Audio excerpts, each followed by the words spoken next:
هر دفعه خودم رو سبک میکنم بیام پیش شما مثلا بهم خوش بگذره بدتر از دماغم در میاد. انگار که من ریا میبینم کاراتون زیرزیرک خودتون انجام میدین، انگار نه انگار که من وجود دارم. مادر شوهر خواهر شوهرم التماس همو میکنن، میگن بیا خونه ما دور هم باشیم. میگم نه من خانواده دارم. کدوم خانواده؟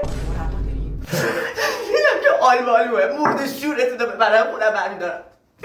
نگو اصلا ما اینجا مردیم، ضربم هم شکست میبرم. چی دیگه دارید؟ چه کاری میخواید واسه خودتون بکنید؟ انگار نه انگار که من وجود دارم. میدم که جا نمیشه، میدم مهدی بیاره مامان. اصلا من نگاه. الو؟ سلام عمه جون خوبین؟ مرسی.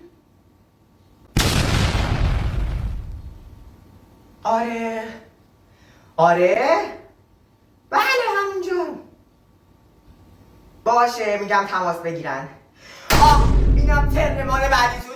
شنگونه عمه دعوتیم، یه به من اطلاع ندادین برم یه 4 تا لباس بخرم. مرد شورتونو ببرن.